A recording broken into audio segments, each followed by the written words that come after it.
I'm so glad you've joined us here on the Clark Howard Show, where it's about you. I want to serve you and empower you so you take better control and make better financial decisions in your life. Today, I'm going to address something that I've been asked more and more of late as people are questioning the value of a college education. Should I even do a 529 plan for my child, or am I better off doing a straight investment account? We're going to talk about that. Also, the pharmacy industry is going through turmoil. So where are the places that are still giving people the best service overall? I'm going to concentrate on the positive, not so much the negative with that. We're going to talk about that. But I got new survey data that I can share with you. So it used to be a pretty linear question. People would be excited about having a new grandchild or a new child, particularly the parents with a new child, if they were not too sleepy to ask the question, would ask me about setting up a 529 plan for their kids' college. And the reason I say it's linear is they'd have the baby and then they'd ask me about the 529 and how to set it up and where they should do it and all that. Today, I've noticed such a shift in the questions I'm being asked where more and more parents and grandparents are saying, I'm not sure I should do a 529 plan. What if my baby or my grandchild doesn't go to college? And there were so many families where I talk about the culture of college in a family, that historically there were families that I would ask, I say, in your family culture, do people go to college? And people would say, oh, yeah, or maybe, maybe not. And that would help me answer that question. Well, today, even families with college cultures, they're not necessarily thinking, well, yeah, my kids are definitely going to college. And I have a high schooler, and I've talked to other parents of high schoolers, and that's part of the conversation now. My oldest, my high schooler, my youngest, wants to be a professional pilot, fly for one of the airlines or a private aviation company, one of the private jet companies. And he's getting his private pilot's license now in high school. And we've had just continual conversations about going to a traditional college that has a flight program or going straight to a flight program. And then the flight instructors all give their advice on it. And Grant's growing up in a family where, in my family culture, every single person went to college. Most even went on to grad school or professional school. And we're having these active conversations with Grant about, for what he wants to do for a career. Does he get just the professional pilot credentials, or does he also get a college degree? And he's going to get the college degree is what he's decided, and do that. So we have had multiple conversations with him about the military. And he's keeping an open mind about that as an alternative. And I would love it as a soldier myself and we come from a family of, talk about tradition, military tradition in my family. And so him becoming a military pilot before or after college seems like a great idea to me as well. And we'll see how that all plays out. But it's a different conversation than we would have had even 5 years ago in our family culture. It would have automatically been go to college. So this brings up this dilemma. What do you do instead if you're not sure your kid's going to go to college? Because the advantage of the 529 is overwhelming if your child goes to college. Let's say you got a 2-year-old and you want to start putting money aside for college. Your child's going to enter college 18, 19 years old.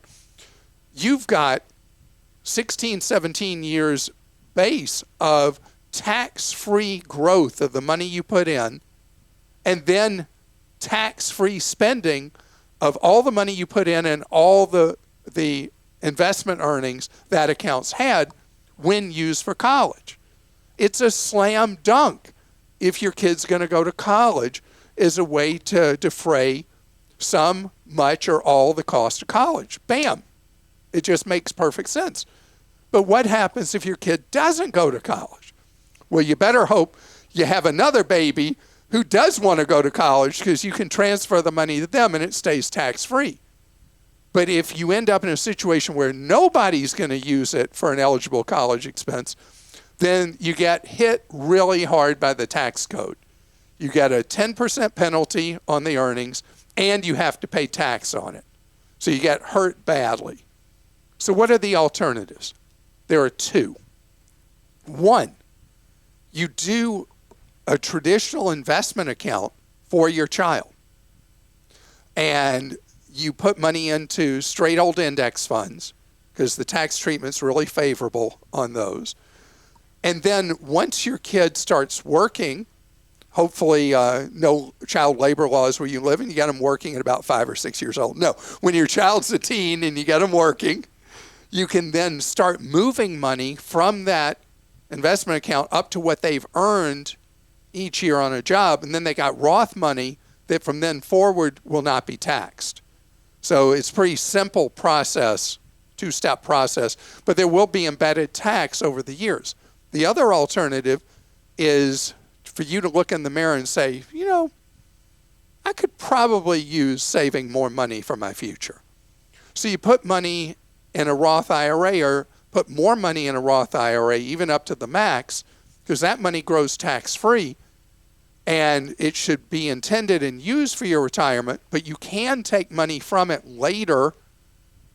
The contributions, not the earnings, is the way to keep this clean and easy, and use that money towards your kid's college.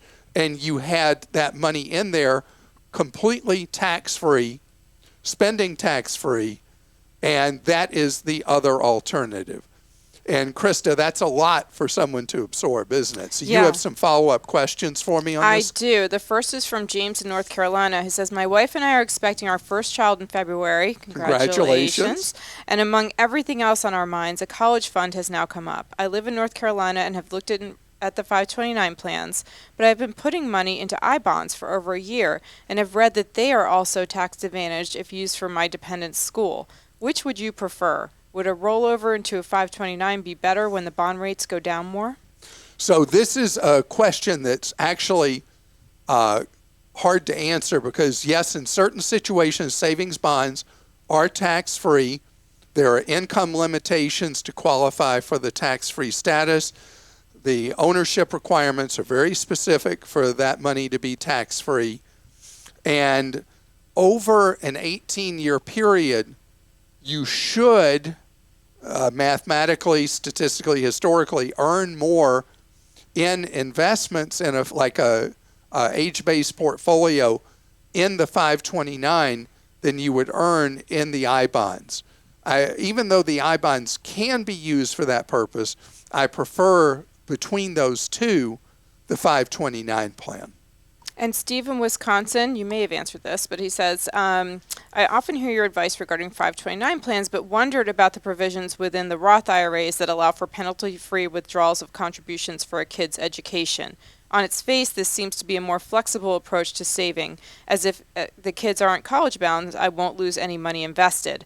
Of course, all of this is based on me having a solid retirement account to begin with, which I do, but what am I missing, or why wouldn't I withdraw Roth contributions to pay for my children's education? Wonderful question. So you're dealing with a different wrinkle of the Roth IRA, that you're allowed to withdraw a certain amount of Roth money, even the earnings, specifically used for college. I look at the Roth as a more flexible thing because over the years, you're going to put enough money in there likely that you can leave the earnings alone, and for any purpose, you can withdraw your contributions tax and penalty free. Why would you do a 529 instead of doing the Roth? And the wrinkle is, with a lot of 529 plans, depending on state law and I don't know the state law in Wisconsin on this, but you were able in many of the state plans to get a state tax deduction for contributing to a 529 plan. So you get the tax-free growth and you get an upfront tax benefit from your state, which makes the 529 plan superior but more limited than the Roth IRA. Because 529, again, has the one purpose to be used for eligible college expenses. The Roth serves many different purposes potentially in your life. And Julie in South Carolina says, I'm 57 years old, work full-time, and enjoy my career. I've been a single mother for 14 years, and my son graduates college this spring. I'm considering going back to school myself to get an MBA. Does this make financial sense? I'm interested in progressing my career, but I'm wondering if my age will deter this. I work in the technical field, and my current role is an individual contributor. I've managed teams in the past, but never seemed to get past the middle management. 2 years ago, I made the decision to go back to being an individual contributor to help strengthen my experience, and now I'm looking to expand again. Do you have any advice? Okay, this is fascinating, Julie, because depending on the culture where you work, simply enrolling in an MBA program by itself may earn you more status and potentially promotion and better pay where you work just because you are now an MBA candidate. You don't have to complete the program before your employer, at many employers, will decide, wow, this is somebody who's on the move. We need to really look at stepping up your career, Julie. So I would say that you'll learn a lot in MBA school. Don't look at it as a credential. Look at it as something that makes you a better employee, potentially a great manager at a place of work, gives you better skills. And at 57, an MBA's value to you is less than it would be at 47 or 37 because you have less runway for that MBA to advance your career over a longer period of time. But you haven't said how long you intend to work, and getting that education hopefully will be relevant to you. You will find value in it. And more important, there are employers, even if your own that you're at right now doesn't, there will be employers that find great value that you were an MBA candidate. It sounds like she's a contractor right now when she says individual contributor. Yeah, it was hard to know what she exactly meant by that. I think like independent contractor. But it does give you more market power when you're looking for work, that you are showing that initiative. You know, most people, as they get mid-career, the last thing they're thinking about is getting in a classroom after they've worked all day. You're showing real drive, and employers are looking for people with real drive. Remember there was that thing for a minute where the hot phrase earlier this year was quiet quitting? Mm-hmm. I mean, employers right now have kind of a grudge against their employees. They think their employees are loafing, that their employees are not really invested in the company and its purpose and mission. You're going off to grad school for an MBA. They know you're not quiet quitting. You are somebody with drive and ambition, and I think there's value in that. You know, a field that's having a lot of problems functioning right now, pharmacies, number of factors, and it means the quality of the customer service you're seeing is going down, down, down, and the working conditions for the employees in pharmacies, terrible right now at so many pharmacies, and it's affecting quality and potentially safety of pharmacies. I want to talk about, based on new survey data, where people are actually having the best experiences when they do go to fill a prescription. And it could be a difference in your life or health knowing this. Customer satisfaction at the pharmacy counter at the three giant chains has collapsed, according to the latest J.D. Power survey. Terrible, terrible customer satisfaction scores. CVS, the lowest. Rite Aid, right behind them. Walgreens, right there. They're like a pack of They're not the three musketeers. Right now, their customer service quality seems to be the Three Stooges. And those pharmacists at the big pharmacy chains are under stress like you cannot imagine. CVS is so short-staffed that they're trying to do all kinds of weird stuff to fill prescriptions right now. It was just detailed in the Wall Street Journal with having remote filling of prescriptions where somebody's working one place and the prescriptions are being filled somewhere else. It's really bizarre. And I just look at those people I don't go to Rite Aids, but when I'm in a CVS or Walgreens and I look at the people working behind the pharmacy counter, the techs and the pharmacists, and they're there because they care. They're there because they want to serve people.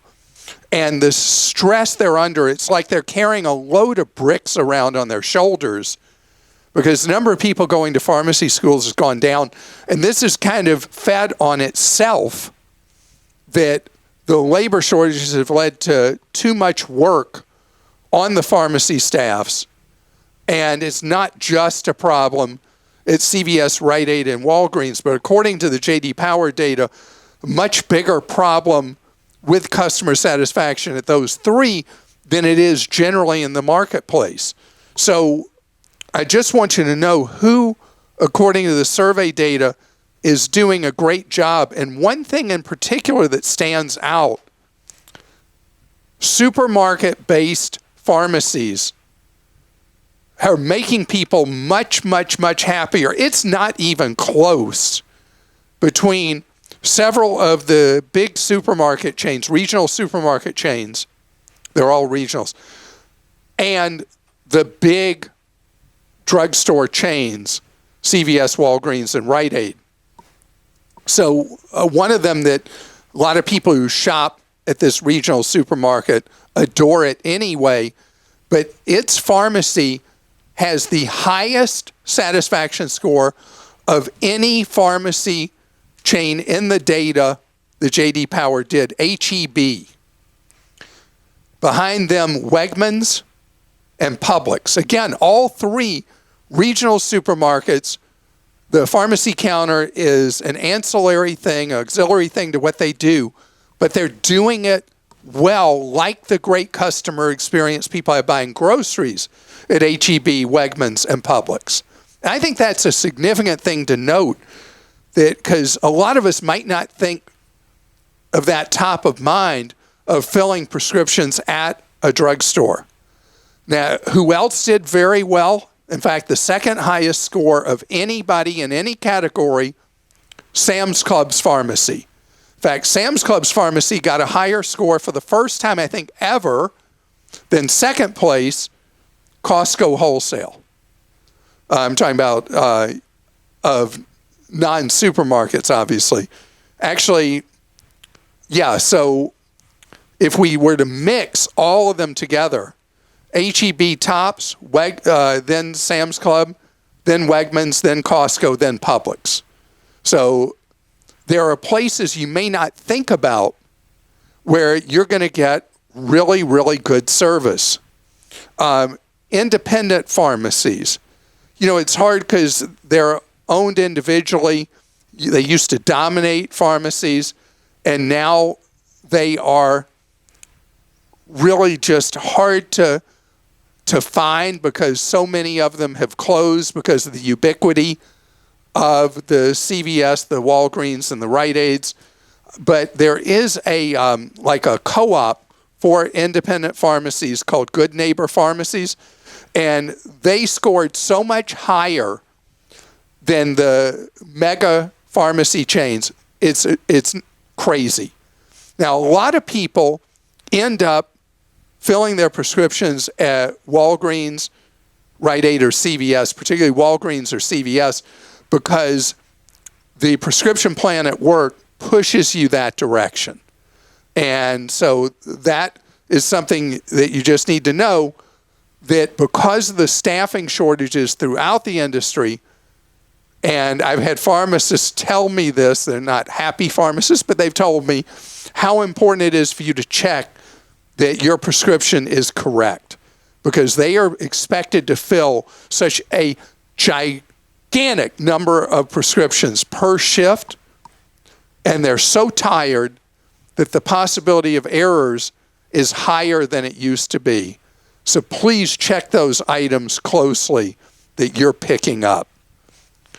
And as always, if someone from CVS, Walgreens, or Rite Aid would like to have rebuttal about what I've said about you, Christa, we welcome that. How often do we ever have a company say, when I've made that offer, to go on the podcast? I don't usually get that. Yeah, we're 0 for a zillion podcasts. I do have a friend who worked at one of the chains and forever, and she, as a pharmacist, and she recently quit because she really felt like the patients were in danger, because she was expected to do vaccinations, fill all these, all these prescriptions, and do so much on her own day after day after day, and she couldn't provide the quality care, and they kept stacking up patients, people for her to do vaccinations on too, and it was, very stressful for her, so I hope they figure it out. This is a question from Alexis in Texas. I had multiple surgeries over the course of a few years, and all the letters and payment paperwork became too much to manage. One slipped through the cracks and made its way onto my credit report. I had excellent credit, which then dropped me down to good credit. My brother recommended a credit repair company and told me it only took him a few months for his credit to be fixed. The debt is only $1,700, and I've now paid this company over $800 over the course of 6 months. The collection is still on my report. I've emailed the gentleman helping me, and he insists he is working on it. I don't want progress to stop now, but I'm so far in, but I feel like I'm being scammed at this point. My brother had a great experience. Maybe I just have a difficult credit repair company I'm dealing with? So I'm really sorry that you've been working with this credit repair company. That's not how you handle particularly medical debts. The rules have changed on medical debts. And when you are able to pay off this debt, then it will no longer harm you on your credit. The procedures for medical debt changed dramatically, and we're like in the third phase of it, because more than half of all items on people's credit reports that are negative marks are medical. And there are rules that if it's below a certain amount, it never shows on your credit report. They don't show on your report. Was for 6 months, it's going to 1 year. Larger amounts, once you've satisfied them, generally those items will no longer affect your credit score or standing. And I want you to check with who the debt is owed to and see if they really show the payments of the money that you have been making. And that's how you'll know if you're in the hands of a thief or maybe possibly a company that's okay. But medical debt should never be handled through some kind of credit repair organization. And credit repair organizations, by their very nature, are sketchy. But if you want to find a legitimate one, you can go to, this is different than going to a real organization, which is a credit counselor. And the way you'd find a legitimate one is National Foundation for Credit Counseling, nfcc.org. But I would go right back to the source and find out what the status of your bill is at this moment. Okay, this I thought was a timely one for you to answer. Kyle in Arizona, how do I use all the remaining funds I have left on my virtual Visa gift cards? Merchants don't recognize them as gift cards, and if your purchase is larger than the funds on the Visa card, your transaction will be denied. I have 3 to 4 cards with various remaining balances and cannot figure out how to use the remaining funds in full, and I don't want to throw them away. So, boy, do I love gift cards of all kinds. What do I do? Well, it's simple. I have one right now that I got that's in my wallet. But this is a virtual one. Yeah.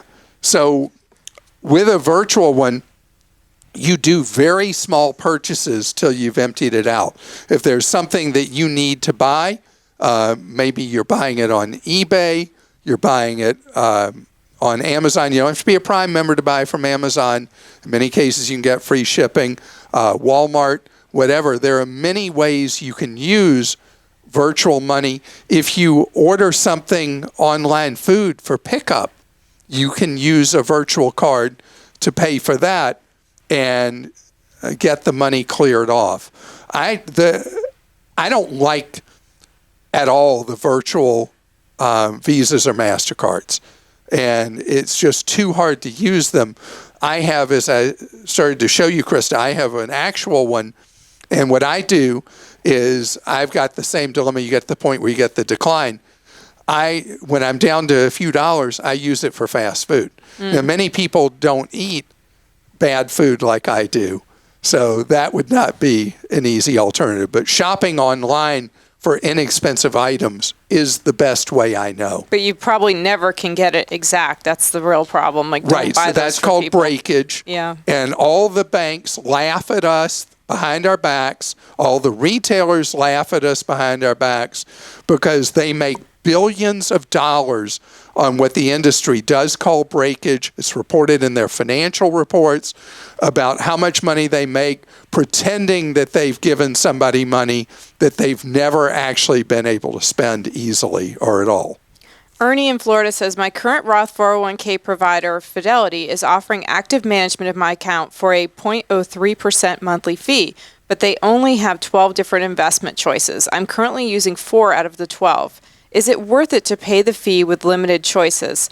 Plus, would it have helped if I did it prior to the stock market decline we have been experiencing the last 2 years? So what's called beta is, the rise in the market, the fall in the market. The beta of your investments is what determines how much you would fall during the decline that we've had since the stock market decline began. And we may, by the way, there are people who think that the down's done. I think it's a false dawn, that we've got a while to go. You're nodding your head. I agree, yeah. Yeah. So, but it's not the end of the world. Declines are a natural part of the process. So if you are in your 401k that Fidelity handles, you are well diversified. And by well diversified, I mean you've got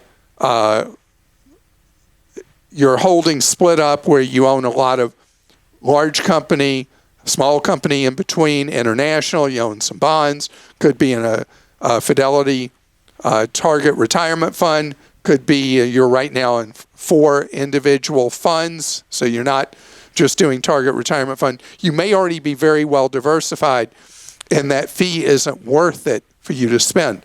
On the other hand, if you're overwhelmed by how to asset allocate, you could either stop doing 4 different funds, go all in with the target retirement fund at Fidelity, and they have 2 flavors. I want you the index version.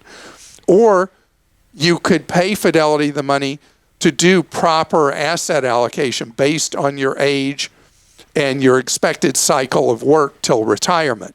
So there's not an automatic right or wrong answer to your question. The fee that Fidelity is charging, it's for automated allocation, is a reasonable fee, but it is a drag on what your potential returns could be because it's a fee on top of the fees you're paying for the funds.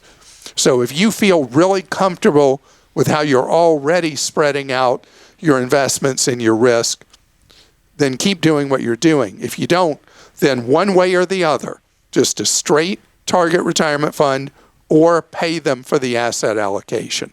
Either would be a perfectly viable alternative. And I want to thank you so much for listening today. We invite you to sign up for our free daily newsletters at clark.com/newsletter. And the idea in our newsletters, as with our websites, is to give you precision advice that's practical information that you can act on and put to work in your life to give yourself more financial security and more financial independence. And so check out clark.com/newsletters or newsletter. They both get you there.